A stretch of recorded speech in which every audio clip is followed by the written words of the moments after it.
Hi, I'm Sharon Gutula. I'm an encaustic artist based in Seattle, and today's class is all about creating your own accordion journals. I love to go out on location and sketch. I like to do watercolors or some multimedia pen and ink wash on location. And I love to create these little homemade accordion journals. I just think they're so cute and fun, and they cost so little money. You can do it with stuff around the house if you want to. This one here is a little, I think it's just a mixed media paper that I had. I think it was like an 8x10 sheet, and it is about 3x3 inches, and it is covered with a Encaustic monoprint. And so that's what we're going to be doing on the second half of this class, is going into the Encaustic studio and creating some covers. I use this Encaustiflex paper that you can buy at accordion-fold. This paper is a microfiber paper, so it's really flexible, and it really soaks up the wax off the heated palette, and you can get some really beautiful monoprints. There's a couple of samples. I think this might be the next book cover. I really love this. And something a little more subtle. If you don't have Encaustiflex, no worries. You can create something like this where it's just a collaged cover and coated with the wax to keep it sealed and waterproof. So these are just some collage jelly prints that I did with watercolor and Aqua inks. This is just a really fun cover from my Lubitel camera that I love. And inside I did some watercolor paper, so it's nice and stiff. So this one's about 5x5, maybe 5x5, and it's a really nice size. It gives you enough room to play with. I did a whole bunch of collage work in this one. It was a really fun project to work on. Now we are going to be doing what's called a Z-fold accordion cut. So what's nice about this is you don't have to glue pages together and have them fall apart at the end. But what it does do is it gives you like these little middle sections where you've got a little guy in the middle here. On this one, I actually sewed it. I don't know if I think on this side you can see it. You can see that I just hand stitched it with some thread. And on one side, well, I guess it got glued shut when I was collaging. But you can create a little pocket, which can be kind of fun if you find like some cool leaves while you're out on location, or if you have like a little flat ruler, you could put it in there. So I don't mind having a little pocket. This one here, I just glued shut. So you just have these little spare pieces. Now, if you're making a small enough accordion sketchbook, you could probably just cut a single sheet of paper. If you have like a 36-inch piece of paper, you could just cut the whole thing and accordion fold them down. This one here is made with just acrylic. So if you're not an encaustic artist, you can simply just coat it with some matte medium. These were some jelly plates that I had that were acrylic based, and I don't use acrylic with my encaustic typically, so I just coated it with some matte medium. This paper here was some spare paper I had. I had been mixing watercolor paint, and I really just like the little splashes of pigment that happen with this gold and this beautiful green that I bought when I was in Italy. And I just wanted to recycle the paper. It's a little flimsy for this side. This side's about 8x8, but I think when I do collage on both sides, it's going to be stiff enough. Now, you can always gesso your paper if you're not doing watercolor or a water-based medium that needs to soak into the paper, and that will stiffen it up as well. So depending on the size of your accordion folded book, you can decide how thick of a piece of paper you want. Like this could have been done with drawing paper probably because it's so small.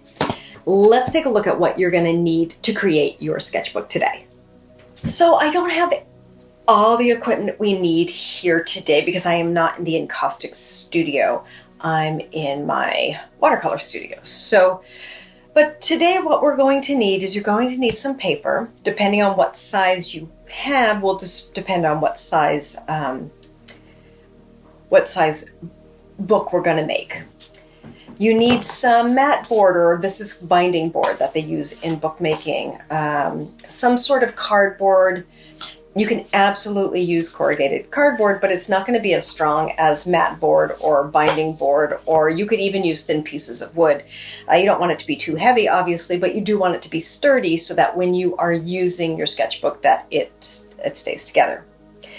Obviously paper, you're going to need some knives, a good sharp Xacto knife. You're probably going to need a couple of blades, maybe a sturdy matte knife to go through the binding board, pencil, ruler, a brush for the glue. So I've got some PVA glue, which is great for bookbinding and paper products. It dries pretty quickly and it dries flat. It's also pH neutral. You can also use matte medium to glue things down. However, this can, if you're using the Encaustiflex, it can seep through a little bit, or if you're using thin paper, and that can cause an issue with wax. With the encaustic finish, obviously you'll need some encaustic medium or beeswax or something like that. You can use beeswax by itself, but I find the encaustic medium dries to a really nice hard sheen, which I like a lot. All right, let's put this aside.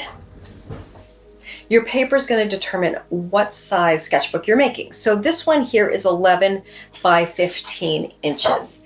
And we're doing a Z cut so that we don't have to waste any paper. So if I could cut this in strips and glue them together, but I don't like to do that. So we're going to do what's called a Z cut. All right, so here we have our paper. It's 11 by 15 inches, and we simply just need to draw where we want our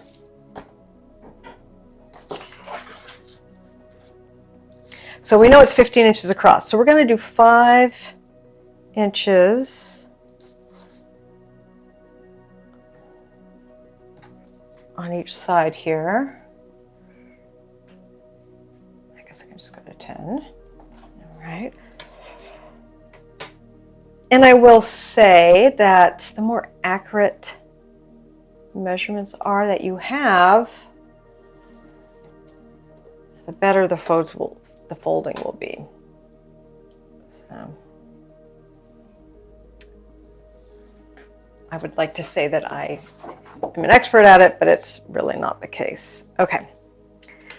So this is a little tricky because it's not even 11 inches. It's a little bit under 11 inches, which makes it really difficult. So we're just going to do 3.5, 7, 1, 2, 3.5. So we're just going to cut off this little section. I know I said no waste, but I'm not a big fan of math, I guess. All right.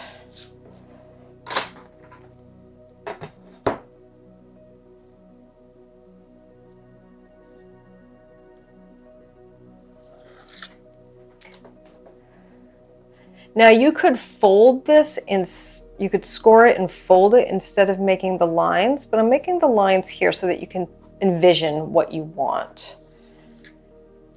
when you do this. And let's see, this one, we're just going to cut.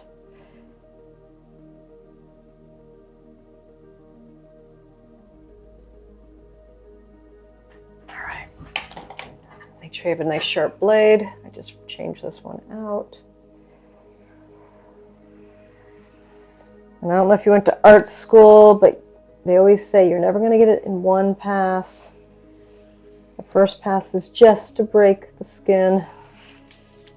And there we go, almost. Come on. There we go. Excellent. All right, so now's the time you're going to decide if you want a vertical book or horizontal. So let's do a vertical one.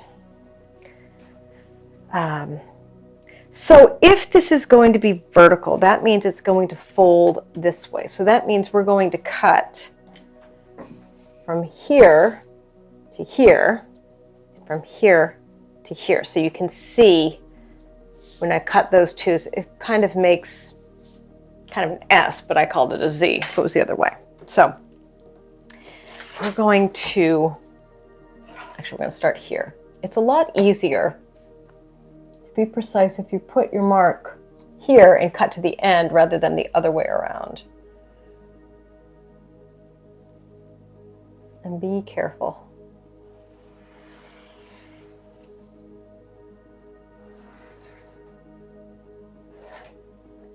One. All right. And then this one.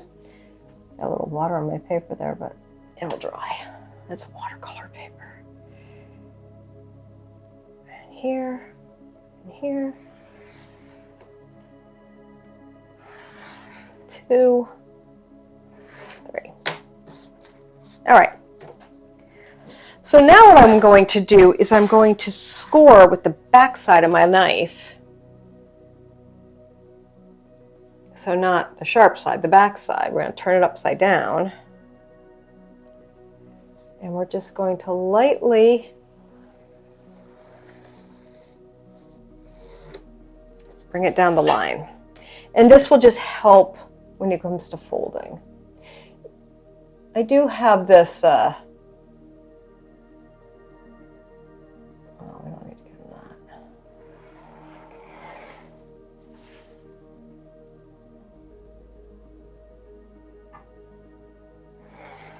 Yeah, totally off the line.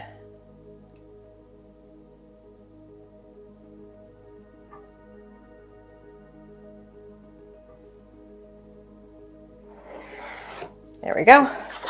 And this is watercolor paper, so I don't have to be like so precious with it. If you have thinner paper, you definitely want to be gentle.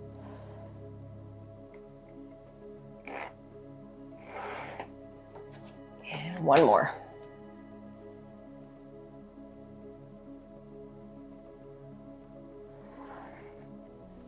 All right.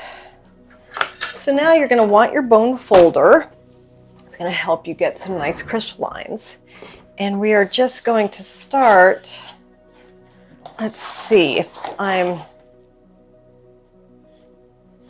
guess it doesn't really matter. So this is going to go, see how that folds nicely on the end? On the side that you cut, it's going to make a nice crisp line. This side's not going to be as nice, but it'll still work. It still gets it there. But you're going to want that bone folder for here because it's not going to fold. All right, and then on this one, we're going to fold this way. And then we're going to fold here. Oops. That looks okay. And then we're going to fold the opposite way. So you're just zigzagging.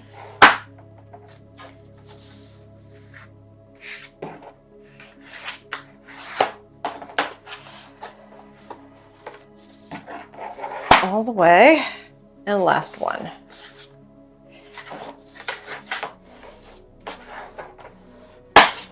All right, so now, if this was a cover, I'd open it up,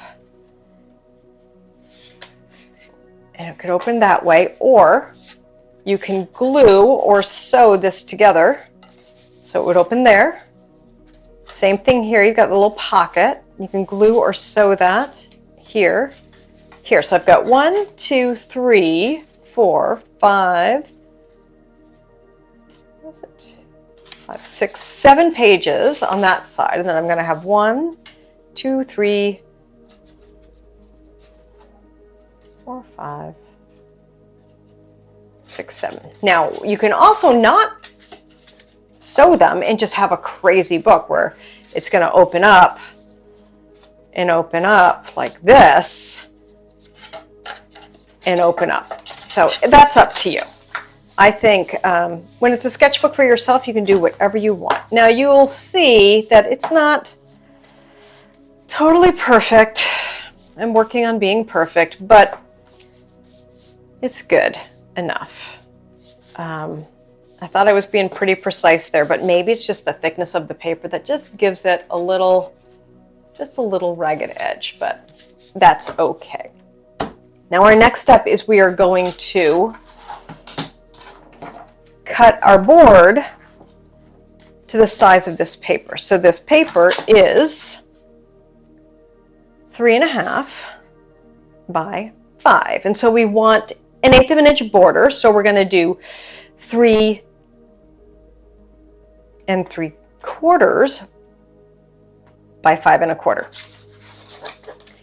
This board is 6.5. So I think we'll cut it 5 1/4 first and then trim it down. Now the binding board is really hard to cut, so if you're using mat board, this is going to be a lot easier. But so we said 5 1/4. We want an 1/8 an inch from this 5 inch. You can always double check. That looks good. 5 1/4. 5 1/4.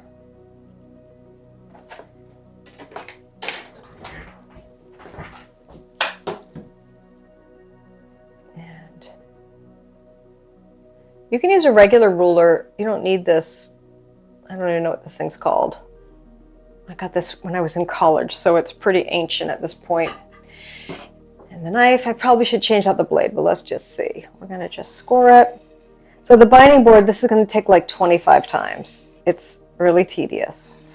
A mat knife might make it come a little faster, but I'll just be patient.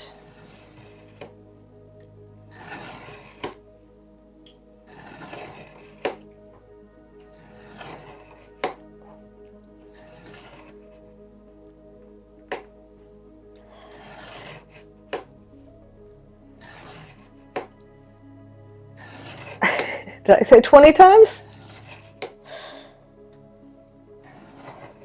Maybe it's more like 30. I feel like it's getting down there.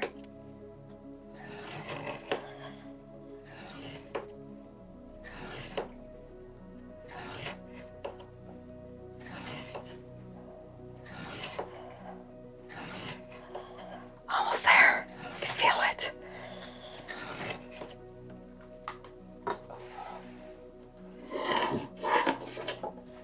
Now cheat a little bit and go on the other side.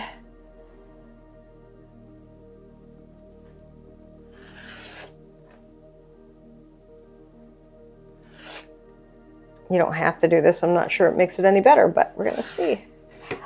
Look at that. All right, so we've got this piece. And then, what did I say? 3 3/4. 3 3/4. That's 5 1/4.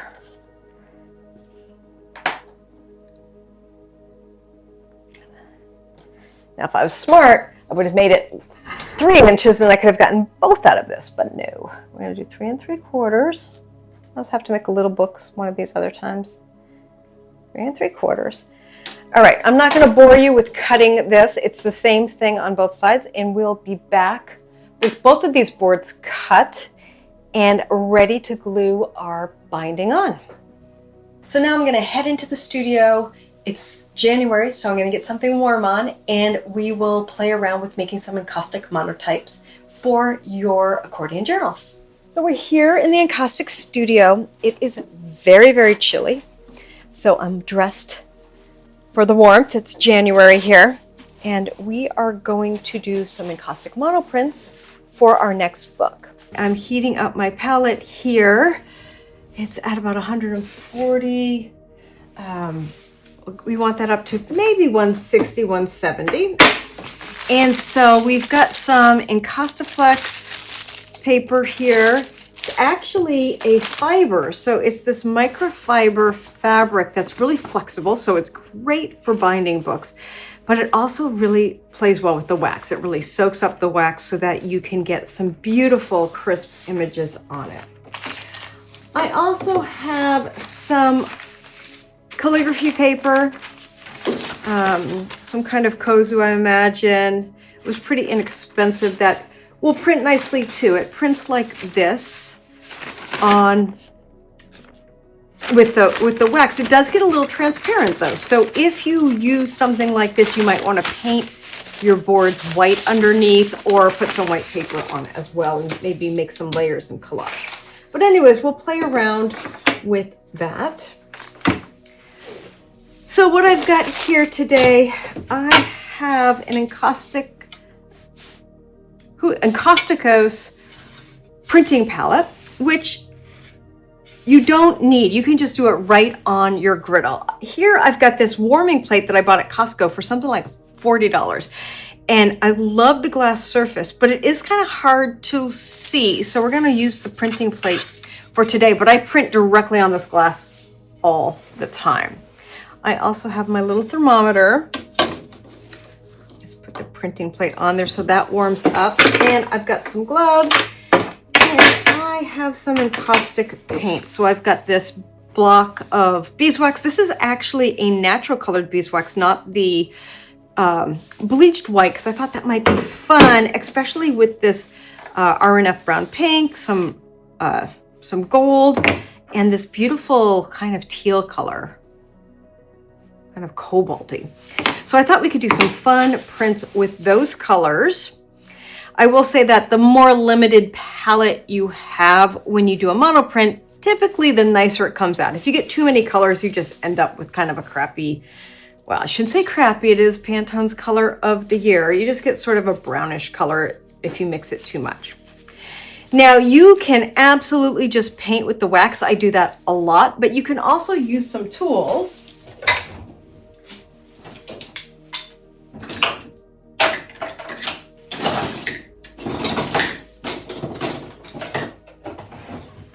So I've got this little wooden tool. It's actually a pottery tool that I stole from my husband. I've got this silicone brush. I've got some goat hair brushes. I bought these on Amazon a long time ago. I don't know if they still are available, but you want natural bristles on your brushes when you work with heat. Otherwise, they will melt. What else do we have? You can use some fun stencils. That could be cool.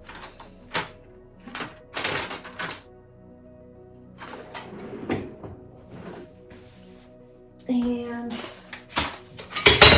the catalyst tool is really nice. You can really scrape in and direct your wax. Now, with monoprints, you can be as abstract or as literal as you want to be. I've been playing around this year with using the wax as a brush and actually trying to create little paintings. But today I just want something fun and abstract because it's going to be a bookbinding cover and it's pretty difficult to figure out where that's going to be necessarily up front. So we're going to be doing stuff like this. Let's see how this is getting. It's getting there. So I use nitrile gloves to protect my hands. You don't want to burn yourself, and wax is really hard to get off your skin. So it just protects your fingers. Let's see how the plate is. The plate might be still a little cold. Feels nice in the cold studio. So the beauty of monoprints is that, you know, there's just no rhyme or reason. You can do whatever you want, have fun, be free flowing. I like to put down a little coating of just clear wax. And you don't even need encaustic medium. You could just use beeswax. Maybe we'll do a beeswax one after and see what the difference looks like. So I've got some color on here, as you can see, and you can just, once it's hot, you can just take a paper towel and clean it.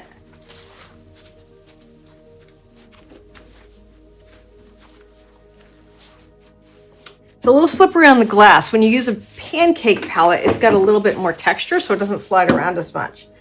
But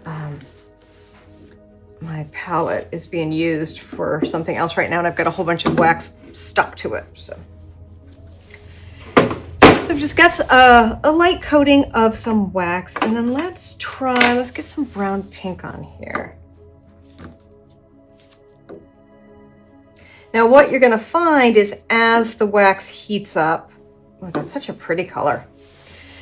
it starts to kind of shimmer and it will start to blend depending on how hot you have your palette. So if your palette's kind of cold, like right now we're at 160, I'm pretty happy with that color.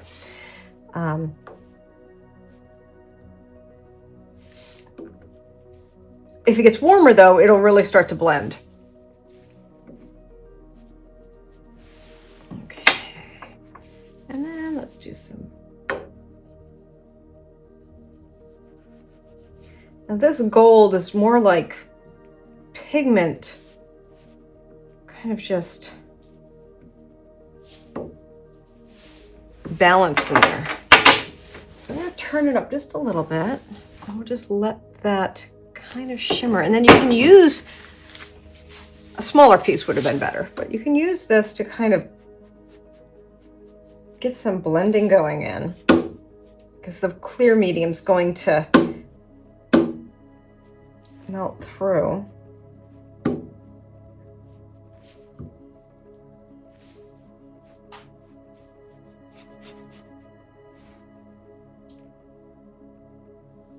I always have to remind myself it's a lot like vacuuming. You have to let the heat do the work. You can't just like press it down. Just like let the suction do the work on the vacuum. Don't hurt yourself. All right. And then we can take this tool and we can kind of sculpt what we want to have happen.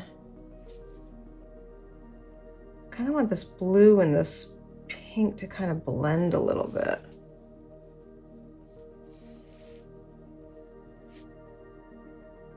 Yeah, you can absolutely just have color flowing everywhere.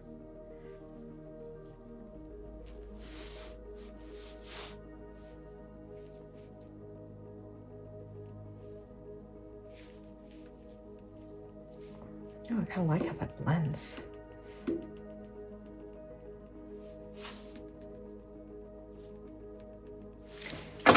And there are all sorts of silicone tools you can use. I'm not finding any there, but let's get some more of this blue.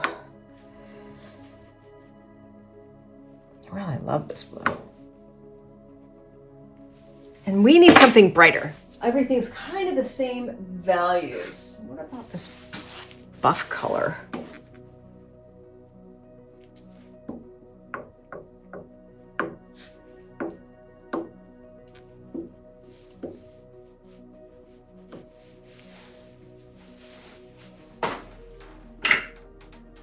All right, and then if you have a full Encaustic studio,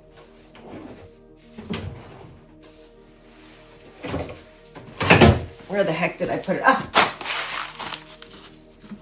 If you have a full Encaustic studio and you might happen to have some little pellets,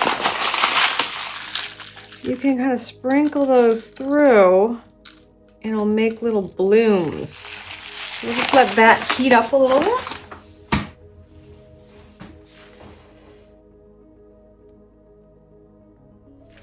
Maybe a little bit more of this. Something structural.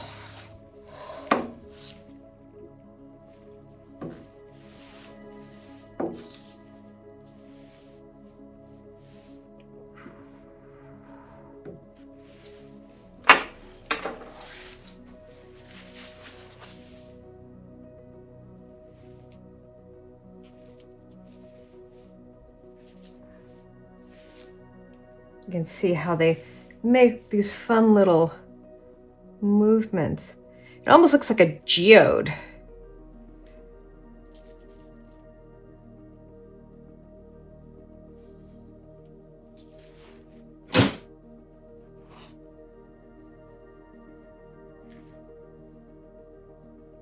Do some little spirals coming through.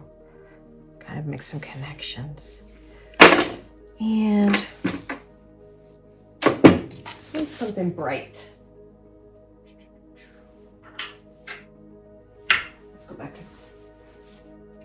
to this. I want some little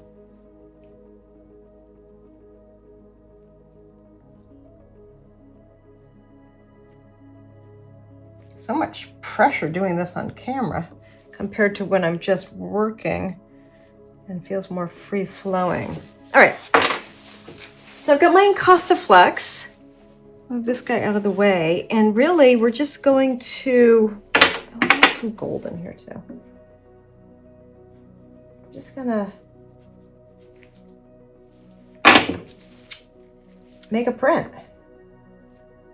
Ooh, that's kind of unexpected. Some crazy green. We need it more than one place if we have it, right? You can't just have one dot. Let's kind of bind those two together. You still want to scratch your plate if you're using a plate. The glass is pretty. All right, we're just gonna see what this looks like. It could just be awful. But the nice thing about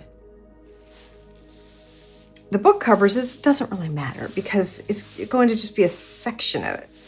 And just like if you have ever done those sort of blind abstract paintings where you tape off a whole bunch of squares and then paint it like one big painting, it's a lot like that. Kind of fun.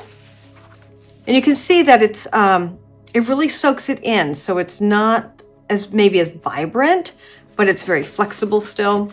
If you get too much wax, then it gets really brittle, but you can just put it on the palette for a little bit and let it heat, and it'll let the wax just really soak into the paper. So that's kind of fun. Let's do something with a lot of blue. And something contrasting with that blue. Maybe this, oh goodness, I don't even know what color this is. It looks kind of like Indian yellow with a lot of other colors mixed in. Maybe we'll just do something fun with that, which is, that's kind of cool. And then, let's see, let's just sprinkle. We're gonna keep this one simple.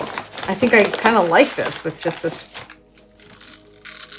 Just throw a whole bunch of that on there. Before they melt, get them on there. This is when gloves are really handy. Oh, look at this cool pattern. Huh, I don't even know how that happened, but that is really cool. I like that. So you can see what the little pastilles of wax do. They just come in almost like putting salt on watercolor. It just like comes out and reticulates out like that. It's so fun. I love that. We're just gonna let it, I'm gonna turn this up just a little. Where are we at? We're still only at 175. So you're safe up to about 200. You don't want to ever go above 200. Most of my monoprints I'm doing around like 160, 175. All right, I think we need just something kind of in the middle to separate. Well, maybe just bring this yellow right through the middle here.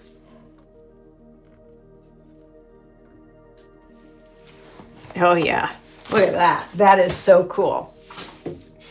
All right. And we're just gonna drop it down. And then you don't really have to blend it in. Now I've got a lot of wax here. I can feel that. It might get a little stiff, but I'm not too concerned about that. I think it'll be okay. Oh, that's cool. That's cool. I like that. And so if I'm worried that there's too much wax, I can just let it sit on here for a little bit and it'll just kind of melt it through. That's kind of really cool. I don't know how it happened. All right, we'll let that cool. That one came out cool. Let's try what happens with rice paper. Now with rice paper, you don't need so much wax because it's really thin. You can clean this off or maybe use it.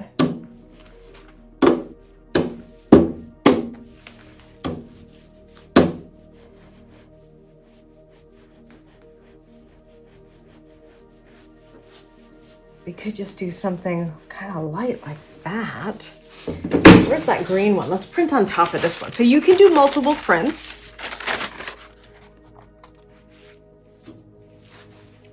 Let's just use this to...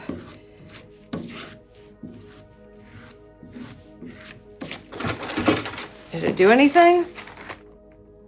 Kind of hard to tell. maybe it's just too fragile. Let's try something else. All right, let's just we'll clean off this.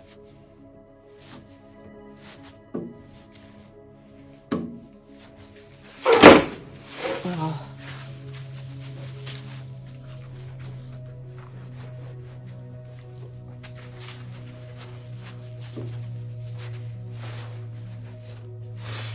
All right, let's just try, let's try some more blue.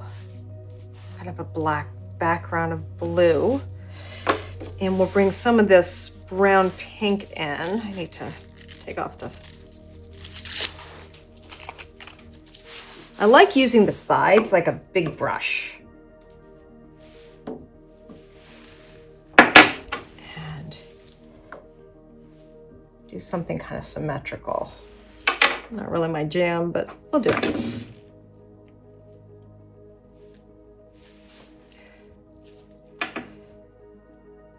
I'll let it see if it'll blend together a little bit more. It almost looks like little waves, kind of fun. All right, so we're gonna take our rice paper, or whatever it is, kozu, and we're just going to gently add it.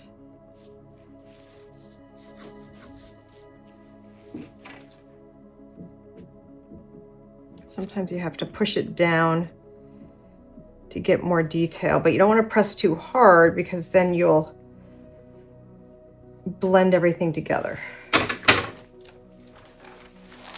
Oh, that's not too bad. Check that out.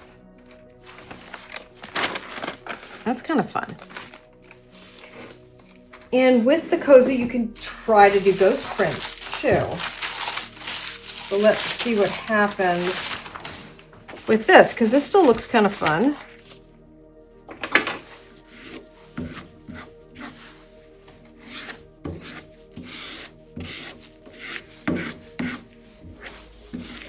And then, because if it's wax, you could use water media and have a wax resist. You could add ink. Well, yeah, that's kind of fun too. So you just want to play. Be careful with the heat. Be careful with the wax. Be safe. I've got a big drafty garage here. I turned off the fan just for this, but I have a fan to keep the fumes down. But if you're under 200 degrees, you are doing pretty good, especially if it's 175. All right, let's go finish up our book.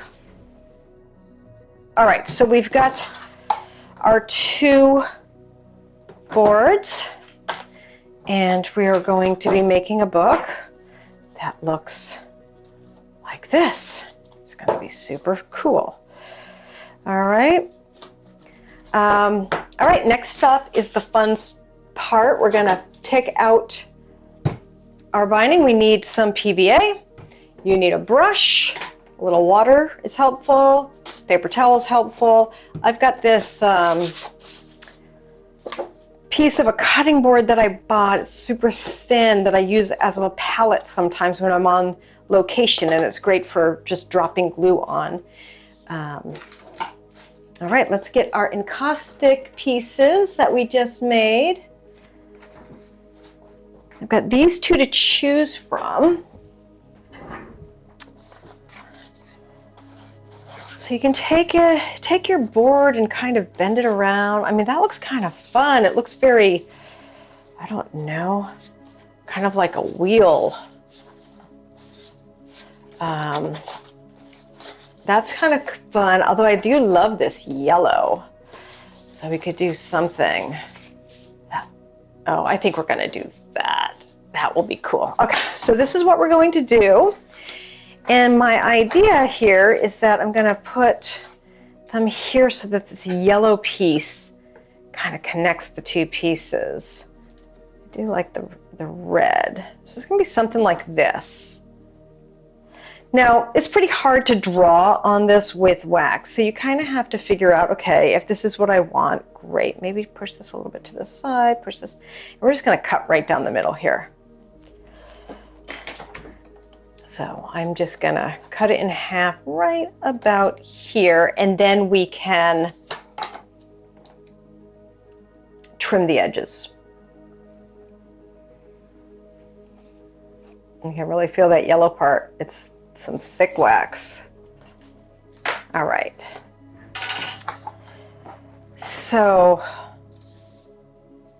I kind of like that part too. So what's nice is that you can kind of bend it. It's so flexible. And you can do this with paper too, but it's good. I mean, that's kind of fun. I like that. Although this is pretty cool down here too. So now you just have to pick which section of this paper.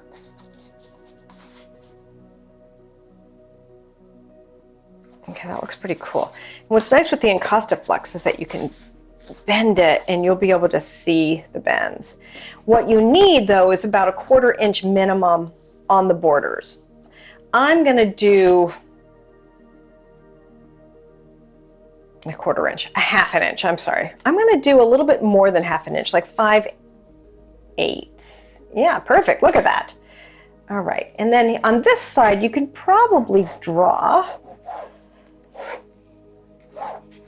where it's gonna sit. So you can see on the wax, it doesn't show up, but at least you have an idea.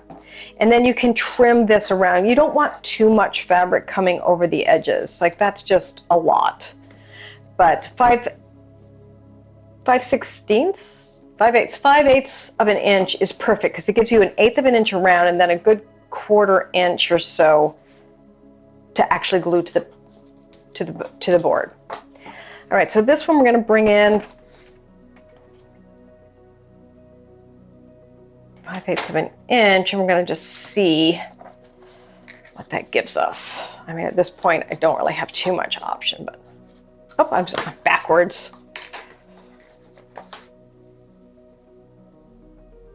Maybe I'll just cheat it a little bit and just do 1/2 an inch here. Oh, no, it's going to be too hard. All right, so we're going to do this.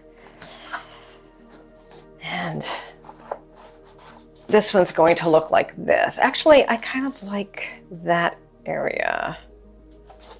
So maybe we'll come this way a little bit. Let's see what that looks like. That's pretty cool. All right. So then I will draw it on here, and it is time to start gluing.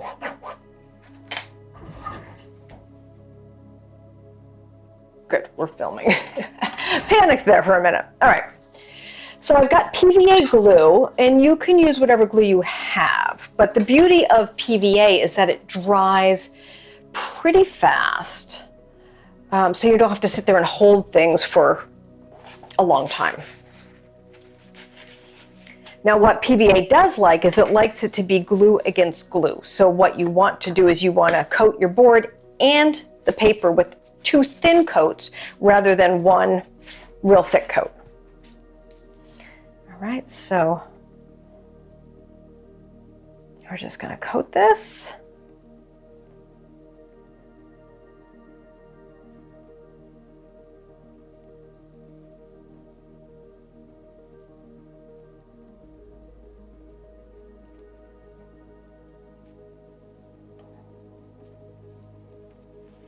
Now the glue can, when there's not a lot of wax on the Encaustiflex, it will kind of bleed through a little bit, but you can simply wipe it off.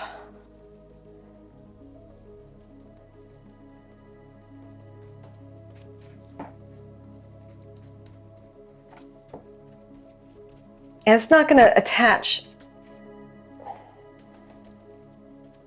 Well, it's going on the wax pretty well. You just have to put a little extra there. All right, so it wants to go glue to glue. And so I'm just gonna line up where I can see the lines. Oh gosh, it really just stuck right on there too. Perfect.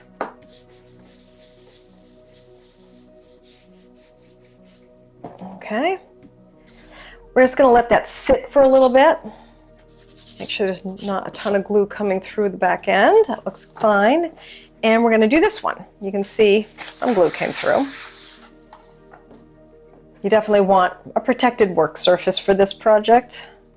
I use parchment paper a lot to protect my boards. This is an old cutting mat, so it's become my work surface.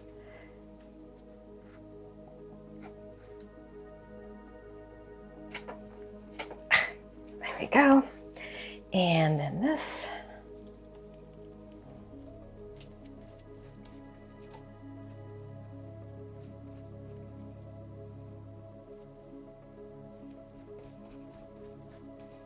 Now, if you were using matte medium or like Elmer's glue for this, it would be a little more difficult only because of the drying time. You would have to sit and hold your pieces a little bit longer.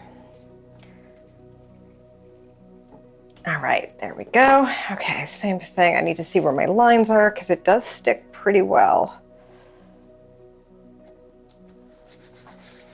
I mean, obviously, this is why I haven't trimmed it too precisely, because you want a little room for error. All right. I'll let that one sit for a minute. Check the, and just take a paper towel and buff out any wax or any glue that's come through the end. All right, and so now we're just going to come out 5/8 of an inch.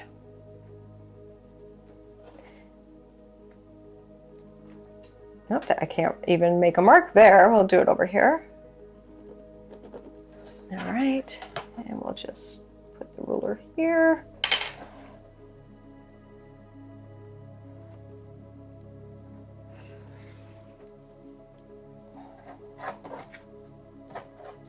Okay, that didn't cut super straight, but we can fix that. One more time.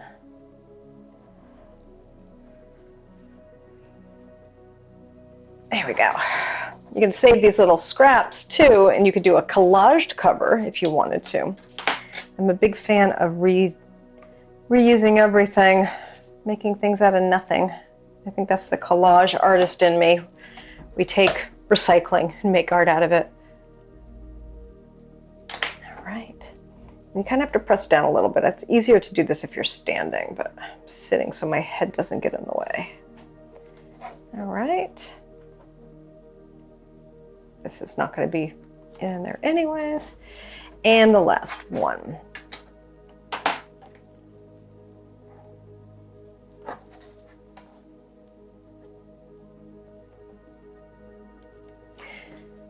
Now, if you have a monoprint that's got a ton of wax on it, and you can't find that, and you find that you can't bend it really well, you just have to heat it up a little bit. So you could just stick it on your pancake palette there for a minute.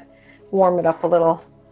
It won't do the cardboard any harm. I guess I need a sharper blade. This is not cutting.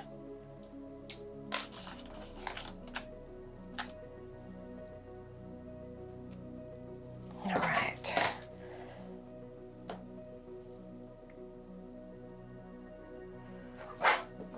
All right, so this is what you want.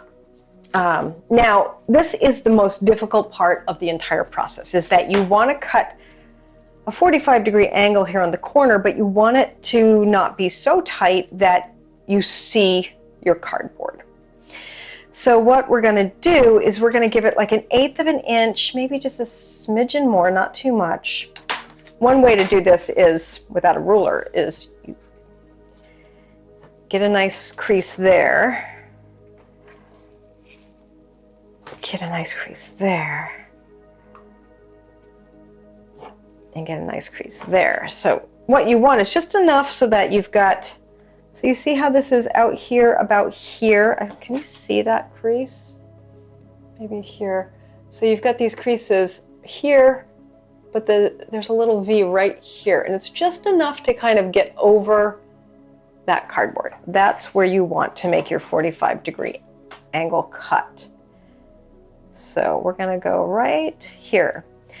If you do it too much, it just makes it kind of bulky. If you do it too little, then you see cardboard. So if you're going to err on the side of safety, go a little bit too long.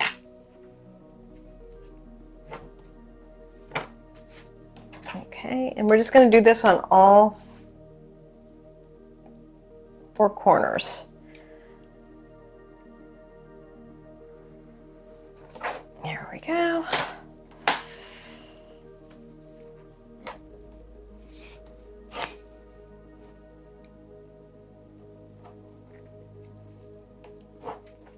fingernails do come in handy, although you could use a bone folder. I just kind of forgot I had it there.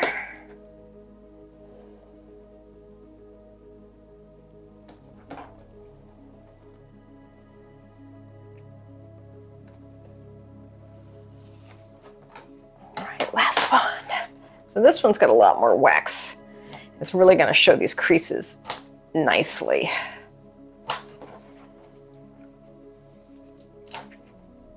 Yeah, so you can really see those creases. And you can see this line here, and I'm just going 1/4 inch about. Oops, let's do it this way. Right where this little cross happens, basically. We're just right on the far end of it. All right. Moment of truth. So we are going to start on one end, and we're going to glue the cardboard, give it some time to get tacky, and then glue the fabric. And you really want to get in these corners.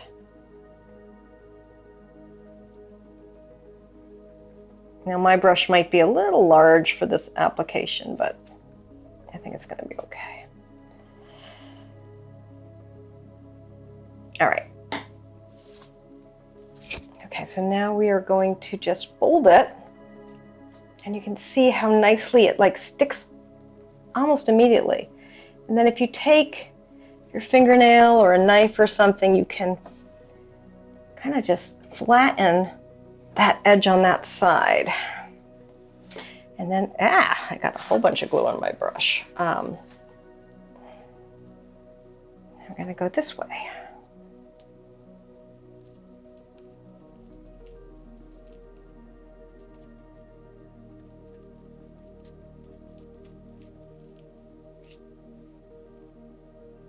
Okay, and then we're going to just make sure that's flat, and we're going to pull it. And see, it makes a nice corner. See that nice corner there? Look at how great that looks. Okay, we're just gonna hold it for a minute. Make sure I'm not getting glue everywhere. All right, next, and you're just gonna keep going around. You just have to make sure that you kind of dig in on that corner. I'm gonna just press it down, and it covers that edge. And so then we're going to, and if you didn't cut it perfectly, you know, it's just a journal. It's just a fun sketchbook for you to use for your art, and you're gonna make 100 of them, or you know, buy journals, whatever you do, and it's going to be not a big deal. I find whenever I try something new, on this side you want to press it on both of them because it's the last one. I have to do it once and fail a whole bunch of times, and then the next time I do it, it's just easier and easier, and I discover, oh, that looks great.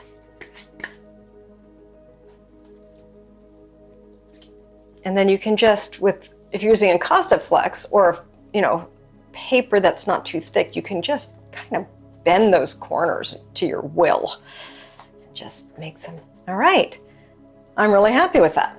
All right, we're gonna do the next one. Same thing. The PVA dries so fast, it doesn't even matter if you spill it. All right, so let's do your second one, and what were we doing? 5/8 of an inch. I'm getting glue everywhere now.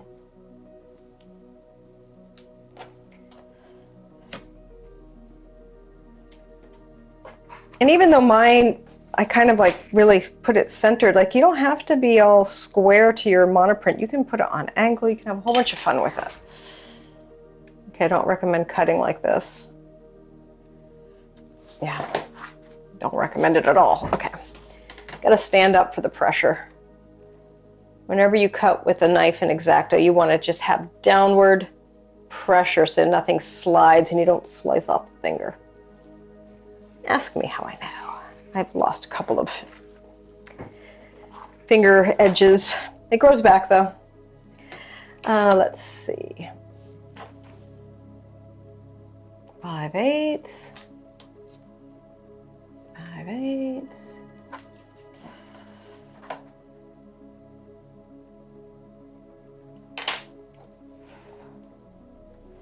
So it's 5/8 because of the thickness of my board. I've got 1/8 inch thickness board and I want a nice 1/4 inch hang. Now, if you had something thicker, you might want to add more, even more to that.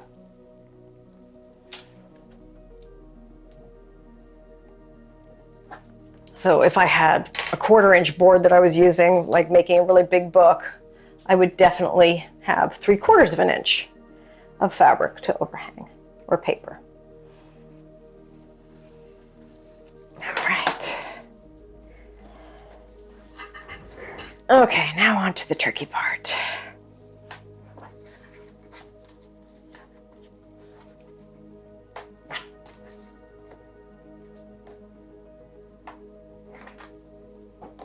Okay. And I can't see my little X on this one, but I can see the line and I know I want at least 1/8 of an inch. So I'm just eyeballing it here. When you don't have a lot of wax on the fabric, it's hard to see. On paper, you'll see it, absolutely. You'll get a nice crease.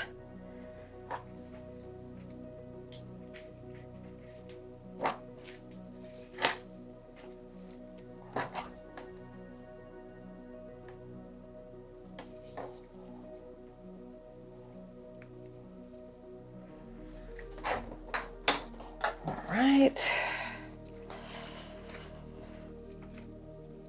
This is exciting. We're almost done. I should probably turn.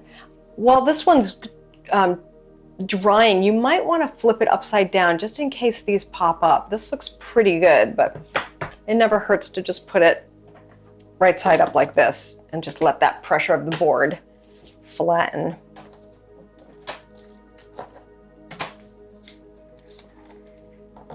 See my creases now. All right, here we go.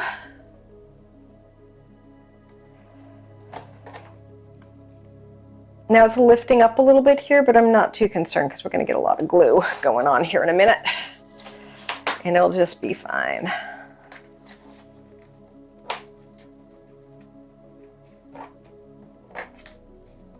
Okay, there we go.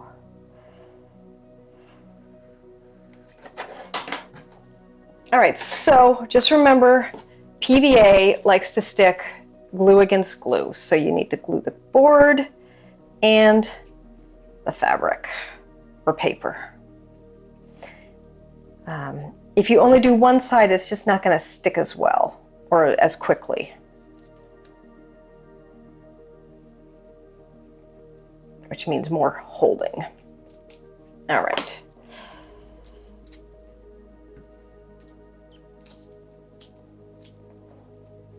Go, and we're just going to press down.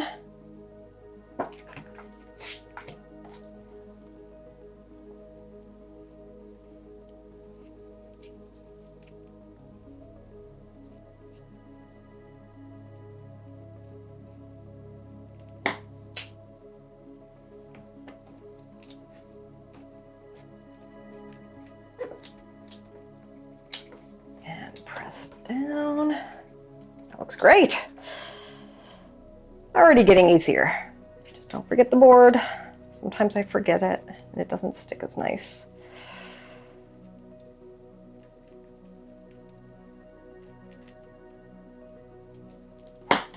Try not to stick your, okay, don't forget to squish the side down there. Don't forget to, try not to put your brush right in the glue like I just did. Just makes a mess. All right. You'll find when you have the thicker wax, you kind of have to hold it just a little bit longer. It's just a little thicker. All right, last one.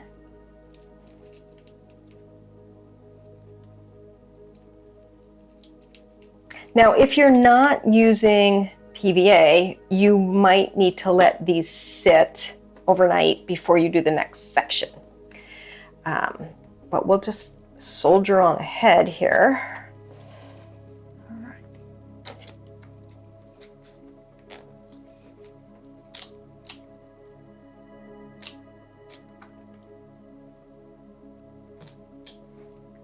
Right. And then you can just kind of, if you've got a little pointy edge, you can just kind of push it down. And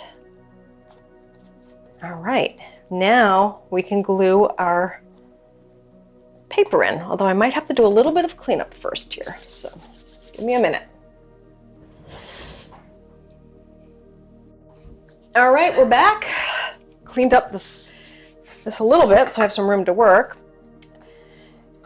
Now, which side does this connect to? I feel like they connected, yes, like that.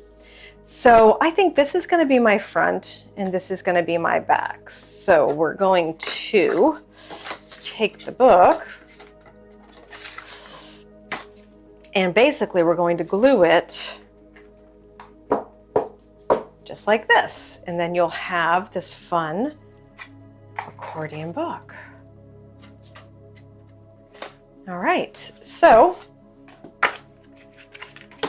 it's just easy peasy, providing maybe I should have let that sit a little bit long, but what we're gonna do is we're gonna glue this all together and then we're going to weight it down and then we'll have our book. So even if there's a couple of things lifting up, it's gonna be weighted down overnight.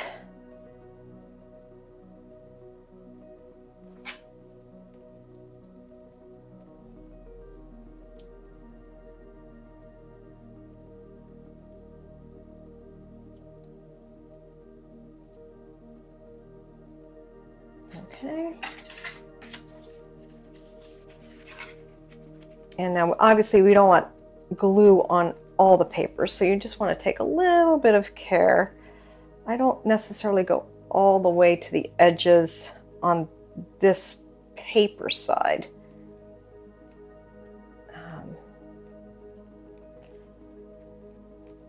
All right. So I'm just going to double check.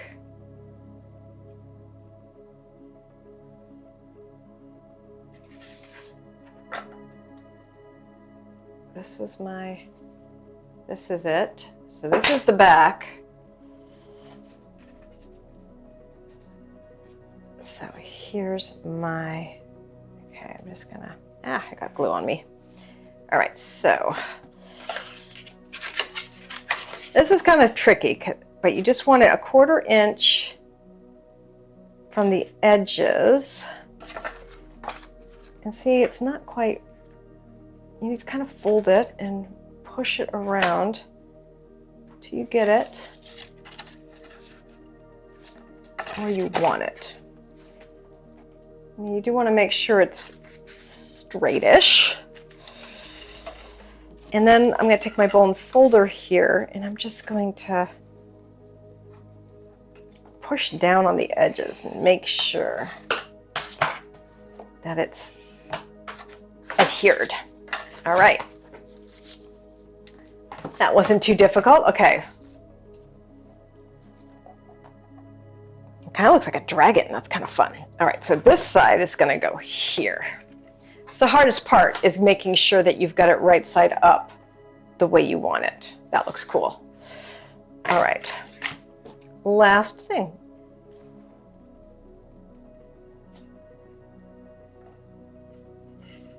Now this piece of board looks like it's warped a little bit, but I think after I press it overnight with some heavy books, it's going to be nice and straight again. So, you know, depending on how much water you've gotten on your glue, you can control the amount of warping that happens. I might need some more glue. I think we're gonna make it.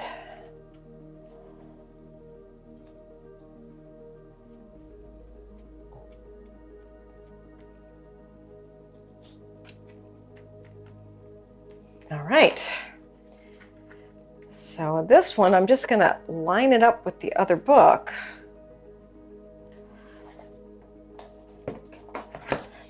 And press.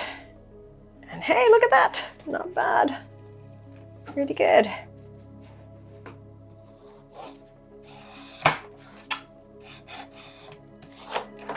All right, so there you have it. Here's the book.